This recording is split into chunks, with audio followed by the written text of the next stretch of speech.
This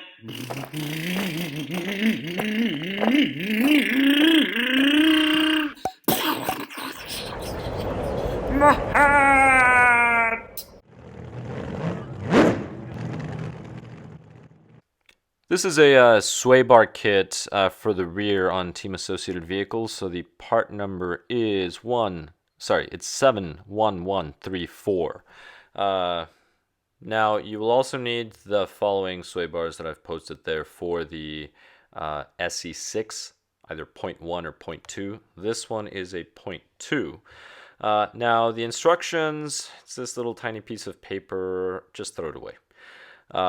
It's just kind of worthless. But anyway, you get the part number there. That's how the sway bar is going to attach, but you really don't need it. It doesn't give you that much information except for how you should hold the sway bar down. Now if we look at the little bags, you're going to get a variety of hardware. You're not going to be using it all. Now I already have some of the hardware, so I'm not going to be opening up all of the bags, but the important thing for the truck, now I am actually scrambling in the track right now, so I may go off camera from time to time. They're going to go in the back of the arms. Something that you will need that doesn't come with the parts are the ball ends. Now if you lost them or maybe you bought it used and it come with them, that's the part number right there on the screen. But you will need these. It's a total of 4. And that's because the parts are not included in the sway bar kit. They're included in the actual kit for the truck, and these are the same as the B6.1, right? B6.1, B6.2, etc. All of those models, the T6.1, for example. But you're going to have this long set screw looking thing, which I'm a little off camera, I do apologize, but you're going to thread it onto one end. Now on one side the driver goes in and the other side it does not, so just make sure you put it on your driver and you're trying to thread that side first, and you're threading it about halfway, and then you're going to thread the other side. Now when you thread the other one of the things that you will notice is that the 2 holes are not going to be facing the same direction. They're going to be offset by a few degrees, close to 45 degrees, and that's actually 90 degrees, and that's the way they fit in the arm.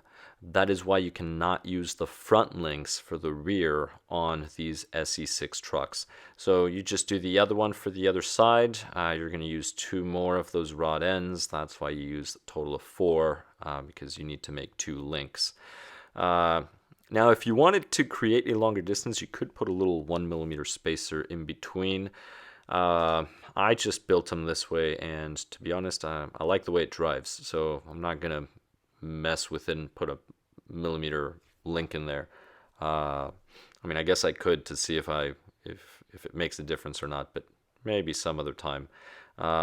Lately I haven't had that much track time or time to go to the track, so most of the adjustments, modifications as I tune this truck, I do them during the qualifying rounds, which is why if you've been following the videos, that's where it attaches.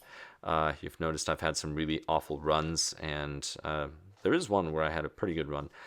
But here we go. So this just goes in there, so just fit it in. It doesn't matter which side. Grab some pliers once it's close and then just snap it in. It just snaps right in place, and that is all you do. So then you just do it to the other side. You do the same thing, and it doesn't matter what direction because they're off 90 degrees, so it'll be fine. Either way will work, and then that just snaps in. So after that, you want to select the sway bar, whatever sway bar you want to be running in the rear. There's 3 in the bag, if I'm not mistaken. It's been a while. And you're going to install these ends, and those ends, the actual bar is going to be flush. And there are a lot of little oppressor screws, little set screws, and they already have some gunk there. I took out my thread lock not realizing that they were already coated, mainly because I was rushing. This is a race night. But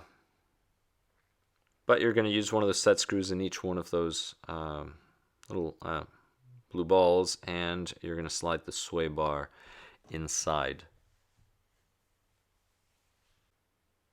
So it's pretty simple to do. Just grab those. There's only one hole on one side. Try not to drop it, and just insert the presser screw in there.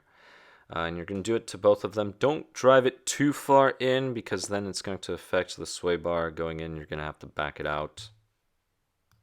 But that's really all you need to do. The sway bar is already here, so you can see the wire from the sway bar. So I'm just going to slide this in.